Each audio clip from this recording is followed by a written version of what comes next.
Back in 1857, a massive, incredibly violent uprising erupted across India, and it shook the very foundations of British rule. This was a conflict that would literally reshape the subcontinent forever. So we're going to dive into what exactly ignited this firestorm and why even today, people are still debating what to call it. It all kicked off with a shocking turn of events. In a garrison town called Meerut, Indian soldiers, known as sepoys, who had been loyal to the British East India Company for years, suddenly, violently, rose up against their own officers. It was like years of simmering tension had finally just exploded. And just look how fast this all went down. What started as just whispers and rumors in February turned into open defiance in March. By May, things hit a boiling point. The British publicly shamed and jailed 85 soldiers in Meerut, and that was the final straw. The very next day, their comrades revolted, marched 40 miles to Delhi, and took over the ancient capital, all in less than 24 hours. Incredible. So, to really understand how this whole thing just blew up, we first have to look at the spark that lit the fuse, and it really centers on the actions of one single man. Picture this, it's March 29, 1857.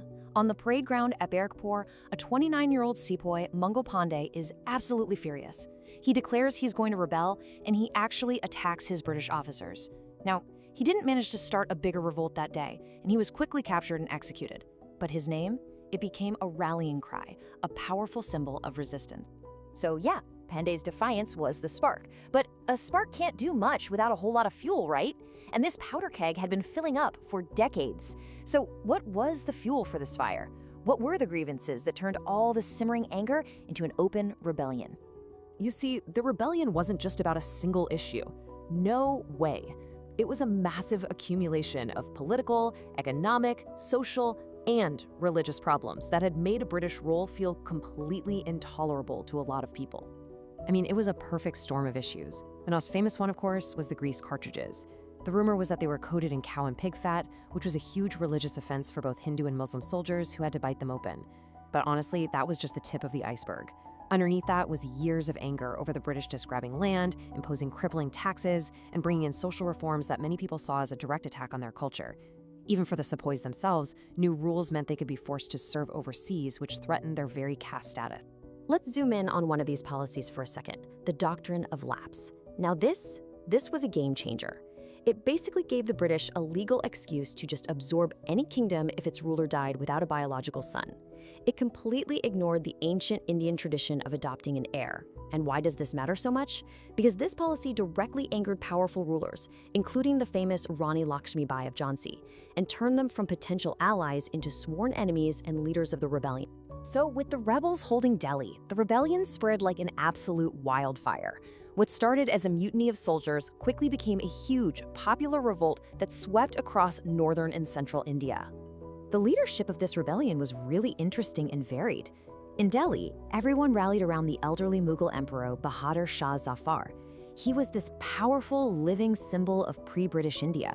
But the real military muscle, the strategic command on the ground, came from regional leaders like the incredible Rani Lakshmi Bai in Jhansi and a man named Nana Sahib in the city of Kanpur, which we now know as Kanpur. The events at Kanpur became one of the most infamous and tragic episodes of the whole rebellion. After a brutal 3-week siege, the British garrison was promised safe passage downriver by the rebel leader Nana Sahib. But as they were getting on the boats, a massacre began. The surviving women and children were then taken hostage and, in a final act of horrifying brutality, were murdered just as a British relief force was arriving. News of this tragedy spread like wildfire back in Britain and fueled an intense and often indiscriminate thirst for revenge. Now, the strategic heart of the rebellion was always Delhi. After a long siege of almost 4 months, British and loyal Indian troops finally launched their assault on the city. It took a full week of absolutely savage street-by-street fighting, but they eventually recaptured it. And this was a massive, massive turning point. It broke the symbolic center of the entire uprising. The fall of Delhi wasn't the end of the violence. In fact, it was the beginning of a whole new chapter.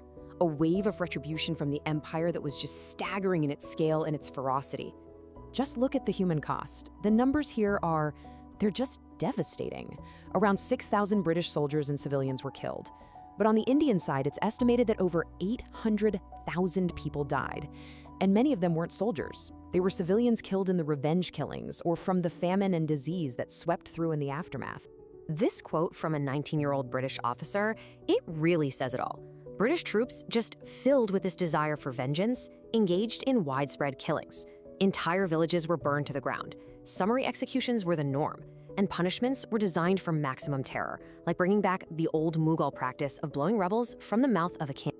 And what happened to the rebellion's symbolic leader, Bahadur Shah Zafar? Well, he was captured and put on trial for treason. Of course, he was found guilty and exiled to Burma. His trial wasn't just about punishing one man. It was about making a statement. It was the formal, final end of the Mughal dynasty, which had ruled parts of India for more than 300 years. So the rebellion was crushed, but its failure, ironically, led to a complete overhaul of British rule in India. It marked the end of one era and the very clear beginning of another. So what actually changed? Well, pretty much everything.